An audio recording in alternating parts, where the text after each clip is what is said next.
Hello guys, welcome back to my channel. आज हम 4th chapter के नेक्स्ट एक्सरसाइज को लेकर आए हैं और चैप्टर का नाम आपको ऑलरेडी पता है, बेसिक ज्योमेट्रिकल आइडिया। इसके हम नेक्स्ट एक्सरसाइज कर रहे हैं और अगर आपको इसके पहले की जो भी एक्सरसाइज का सॉल्यूशन चाहिए वो मैं डिस्क्रिप्शन बॉक्स में लिंक दे दूँगी, आप प्लीज़ जाकर वहाँ पर चेक कर लेना। अगर आपको चाहिए, आपकी कुछ हेल्प हो जाए तो अच्छी बात है।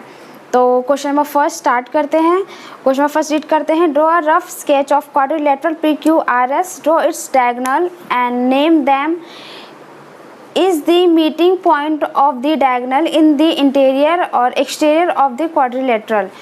तो हमें एक रफ डायग्राम बनाना है जो क्वाड्रिलेटरल होगा, उसके डायगोनल्स बनाने हैं और उसकी नेमिंग करनी है। Now let's draw the diagram. इस क्वेश्चन के इंस्ट्रक्शन के हिसाब से हम डायग्राम ड्रॉ करते हैं, तो मैं बताती हूँ आपको कैसे करना है, ठीक है।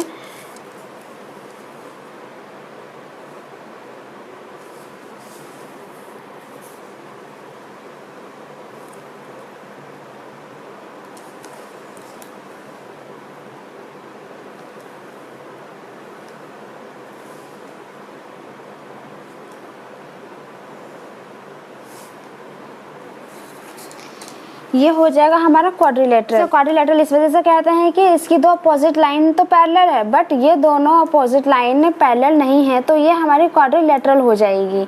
अगर ये चारों लाइन एक दूसरे के पैरेलल होती है, मतलब अगर यहाँ पे भी एक स्ट्रेट लाइन होती है, ये भी स्ट्रेट लाइन होती है, इसके पैरेलल होती है, इसके पैरेलल होती है, तो ये हमारा रेक्टेंगल हो जाता। तो इसमें हमें डायगोनल खींचना है। डायगोनल खींचने के लिए हमें क्या करना है, हम किसे डायगोनल कहते हैं, इसमें ये हमारा डायगोनल हो जाता है। ये हमारा एक डायगोनल है एंड ये हमारा दूसरा डायगोनल है। तो इंस्ट्रक्शन के हिसाब से हमने एक क्वाड्रिलेटरल PQRS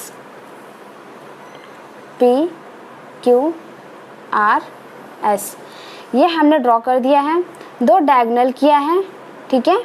ड्रॉ इस डायगोनल, हमने दो डायगोनल किया है, इसके नेमिंग कर दी है। Is the meeting point of diagonal in the interior और एक्सटीरियर ऑफ द क्वाड्रिलेटरल, ठीक है।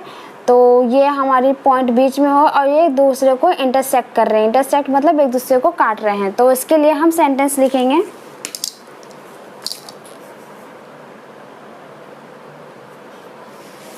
इसके लिए सेंटेंस होगा diagonal PR and diagonal SQ meet at O, which is inside the quadrilateral, ठीक। तो हमने जो ड्रॉ किया है जिस हिसाब से, उस हिसाब से हमने आंसर कर दिया है। डायगोनल PR है एंड डायगोनल SQ है जो मीट कर रहा है पॉइंट O पे, ठीक है। PR और SQ ये पॉइंट O पे एक दूसरे से मिल रहे हैं। जो डायगोनल है वो क्वाड्रिलेटरल के इंटीरियर हैं, ठीक है। इसमें हमसे ये भी पूछा है कि डायगोनल एक्सटीरियर या इंटीरियर, आपको ये बताना है। तो हमारा डायगोनल है इंटीरियर, तो इसे हम सेंटेंस में करके मेंशन कर देंगे। तो क्वेश्चन नंबर फर्स्ट बस इतना ही है। Question number first complete. Now the question number 2। Then question number 2 है, हम रीड करते हैं question. Draw a rough sketch of quadrilateral KLMN state.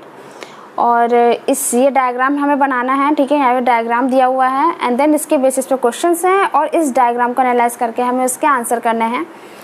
तो क्वेश्चन नंबर फर्स्ट करते हैं। Question number A, 2 pair of opposite side. इसमें हमें ये बताना है कि इस रेक्टेंगल में दो अपोजिट साइड के पेयर बताने हैं। तो अपोजिट साइड के पेयर हमारे कौन से हैं,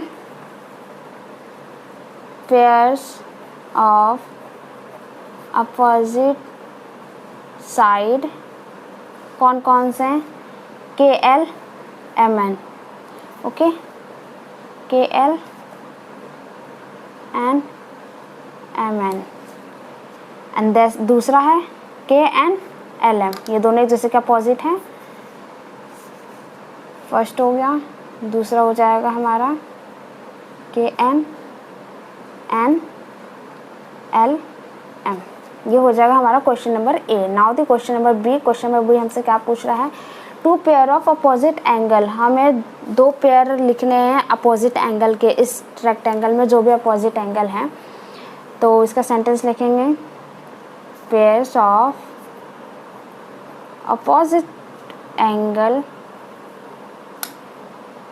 हैं हमारे एंगल N, एंगल M, एक पेयर हो गया, एंगल K, एंगल M, ये हमारा सेकंड पेयर हो गया। तो पेयर मतलब आपको पता है दो, और दो के दो पेयर बताने हैं।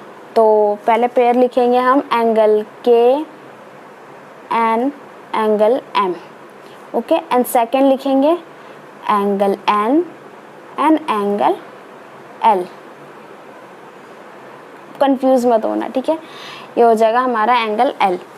क्वेश्चन नंबर बी भी कंप्लीट। नाउ ये है हमारा question number C. Question number C है two pair of adjacent side. तो हमें एडजेसेंट साइड लिखना है, तो इसके लिए हम सेंटेंस लिखेंगे pair of adjacent side. Adjacent side हम क्या लिखेंगे, K N N N M. Second है K L and L M. तो आप डायग्राम यहाँ पे आपको दिखेगा डायग्राम। एडजेसेंट साइड हमारा एक ये साइड हो गई, एक ये साइड हो गई, फिर एक ये साइड हो गई, ये साइड हो गई।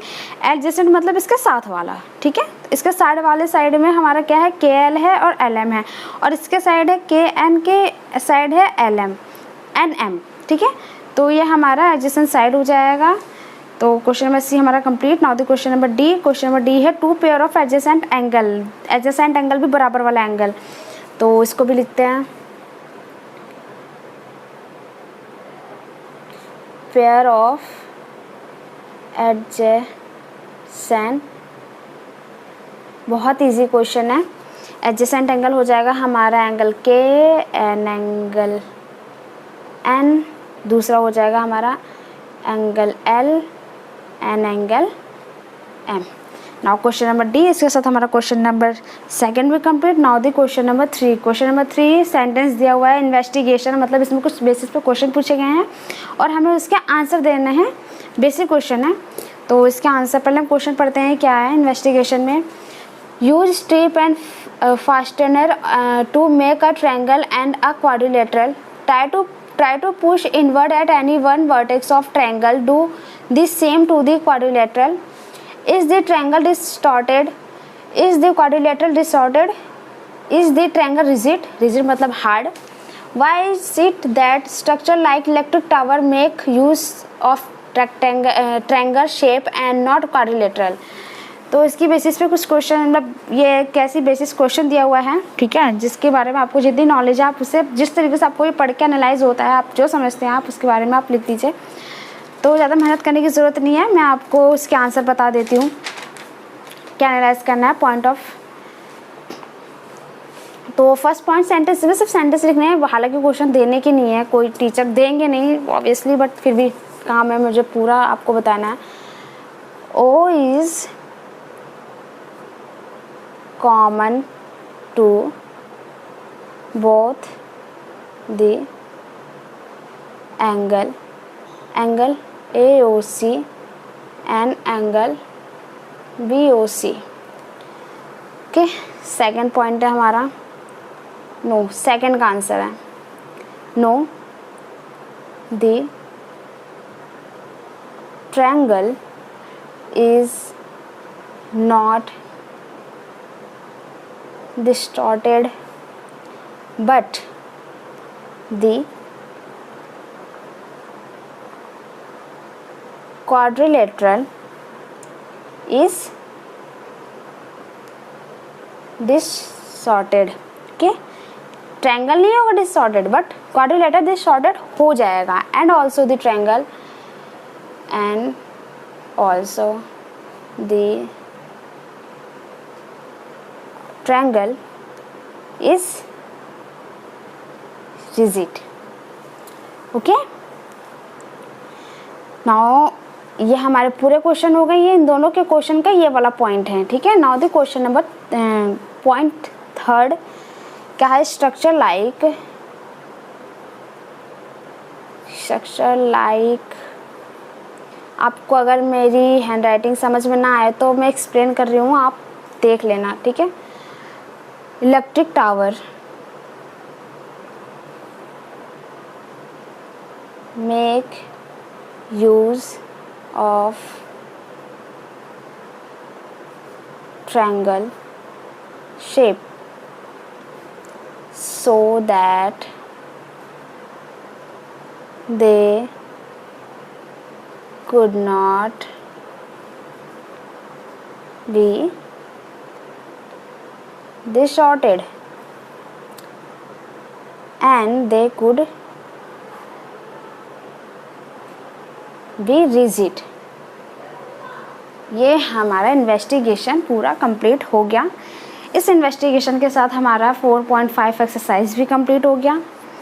मैंने आपको थोड़ी देर पहले बताया, अगर आपको कोई भी प्रॉब्लम हो इससे रिलेटेड, इस चैप्टर से रिलेटेड, इस बुक से रिलेटेड, या अगर आप चाहते हो कि कोई क्वेश्चंस बना के दूं या कोई एग्ज़ाम पेपर बना के दूं आपके प्रैक्टिस के लिए, आप प्लीज़ मुझे कमेंट बॉक्स में बोलना। मैं आपको हर चीज़ प्रोवाइड करूँगी जो मेरे बस में होगा।